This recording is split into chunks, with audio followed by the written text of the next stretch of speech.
Welcome into Duval Daily, presented by GenJag.com. I'm Jordan Lugo. Thanks so much for tuning in here. Today, we are looking at 5 breakout candidates for the Jacksonville Jaguars in 2023. You look at some potential breakout candidates, right? It's tough to see a ton of them in Jacksonville here because, quite frankly, there's a lot of established vets on the roster in Jacksonville and a lot of young players who have already kind of had their breakouts and cemented themselves as really good players in the NFL. So not a ton of guys that are options here. And for me, I'm not going to include rookies. Sure, like Anton Harrison, Brenton Strange, Tank Bigsby, one of the DBs. These guys could have standout rookie seasons for sure. But to me, a standout rookie year is not exactly a breakout. I think you need to have had a season in which you didn't look maybe as good as you wanted to kind of have a breakout after that. But I did have 5 players here that have legitimate opportunities to break out in 2023, in my opinion. So we'll go ahead and jump into them. 4 of these 5 players are on the defensive side of the ball because that's where the opportunity is right now. The Jaguars, the offense is loaded with talent at the skill positions. They have a lot of depth and talent on the offensive line as well. So 4 of these 5 guys are on defense. We'll start it off with the defensive side of the ball. And the number 1 overall pick in 2022, Travon Walker. Yes, he is a breakout candidate. This is a guy that's going to have plenty of opportunity. Obviously, he has plenty of physical ability and upside. He's going to be a starter for the Jaguars at edge, outside linebacker / defensive end. I think that him going into year 2 after having a whirlwind of a final year at Georgia, going to the national championship and then getting right into combine training, combine, NFL draft, straight into rookie minicamp. I think Travon Walker has a really good shot for the Jaguars. And look, down the stretch, he played a lot better football as a pass rusher. You've seen his ability to set the edge in the run game and be an effective dropper in coverage. But what you really want is that pass rush to be unlocked for Travon Walker. And I think you'll be able to see that a little bit more in 2023. You've heard good, positive things from outside linebacker coach Bill Shuey on Travon Walker, on his work ethic, which of course you're going to hear that at this point in the year. But I think with Travon Walker's work ethic, his athletic ability, his length that he brings to the field, his superpower, as Mike Caldwell would say, at that speed and length, I think that you will see Travon Walker take a step forward. And regardless of if I think he's going to take a step forward, he is one of the prime breakout candidates as a guy with the type of skill set that he has, with the type of natural physical ability he has, and the opportunity.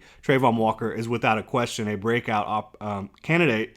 And for me, he started breaking out at the end of 2022, where he started getting more pressures. He got up to over 16% pass rush win rate down the stretch. I think from week 9 on, it was something like that, maybe week 14 on. He started playing a lot better football. Next up for me is safety Andre Cisco, entering his 3rd year in the league. I would say he had a minor breakout for the Jaguars in 2022, played some really good football, picked off 3 passes, got his hands on a bunch more, made some really big hits for the team. But I think you're expecting Andre Cisco to take another step forward in his level of consistency on the back end, always being in the right place at the right time. From what I've seen so far at OTAs, not from anything that he's actually doing in between the whistles, but just looking at him, Andre Cisco has put on a ton of muscle mass throughout his frame. So I think you're going to see a guy that can play a little bit tougher, a little bit more physical. And make no mistake about it, he was already someone who would lay you out. But there were times where in the run game, maybe he would get blocked up by someone that he would want to be able to disengage quicker, things like that, where Andre Cisco's new muscle that he's added to his frame, I think, can definitely help him out. But Andre Cisco, I think he's a ball hawk. I think he's a guy that can make plays all over the field. And I just expect to see another level of consistency. And I expect him to capitalize more on some of those opportunities. Like I said, he did have 3 interceptions last year. But when you look at all the opportunities he had to pick off passes, he probably could have had 6 or 7 picks. I expect him to kind of break that 5 barrier to kind of cement himself as one of the best ball hawking safeties in the league. Young ball hawks for sure. Next up, another second-year defender, a first-round pick along with Travon Walker last year for the Jacksonville Jaguars. Devin Lloyd, this is a player that started a ton of games for the Jaguars, had his ups and downs, right? Came off gangbusters to start out the 2022 season, was getting interceptions, fumble recoveries almost every game, really making a ton of big plays for the Jaguars, getting his hands on the football. But you saw a little regression. I think that had to do partially with his injury that he suffered during training camp, missed most of training camp for the Jaguars. I think that eventually caught up to him a little bit. And I think this is a guy that you look back at his tape at Utah, you look at his leadership he brings, the work ethic he brings, the athleticism and length that he has at the off-ball linebacker spot, playing next to Foye Oluokun. And I think he's going to be a lot more aggressive. I think he's going to be a lot more instinctive and be able to play faster in 2023. But the bottom line is this guy does have a chance to break out simply due to the fact that had a little bit of an up and down rookie season, and now he's going into year 2 as a starter, is going to have all the opportunity in the world. And I know, yes, people love Chad Muma. I'm a big fan of Chad Muma as well. I do think he will have some sort of role in the Jaguars defense, but you don't trade up for a guy in the first round to not start him. That he's going to have every opportunity to improve in 2023. There's no doubt about that in my mind. Next up, we've got K'Lavon Chaisson going into his final year of his rookie deal, right? Year 4, the Jaguars declined the 5th-year option, so this is his final season.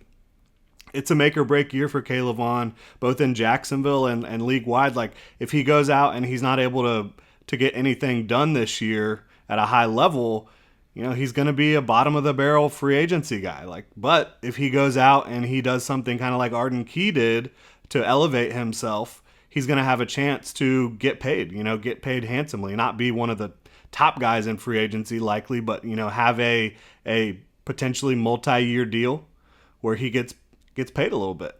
And K'Lavon Chaisson, for everything he's been through in Jacksonville, he's still a hard worker. And right now, when you look at the Jaguars depth chart, behind Josh Allen and Trayvon Walker, it's K'Lavon Chaisson right there at edge 3. So for me, I think he's going to have opportunity unless the Jaguars go out and make another move.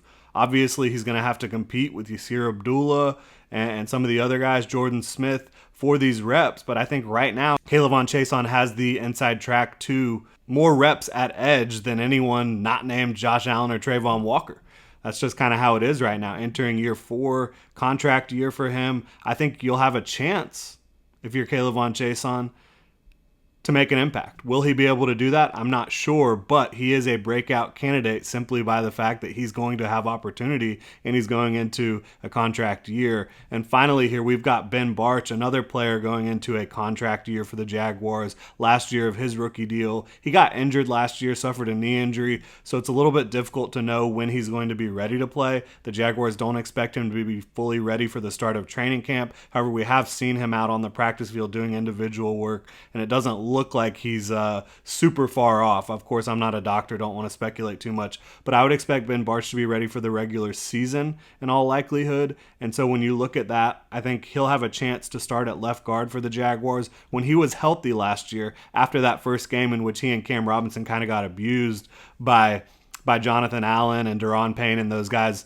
the Washington Commanders defensive front, I think Ben Bartch really settled in. I think he was really good as an impact run blocker. I think he has high-level reps in pass pro as well. He's got a lot of physical ability and athleticism in his frame. A guy that used to play tackle, right, moved over to guard. I think Ben Bartch will have a chance. Again, this is a guy in a contract year.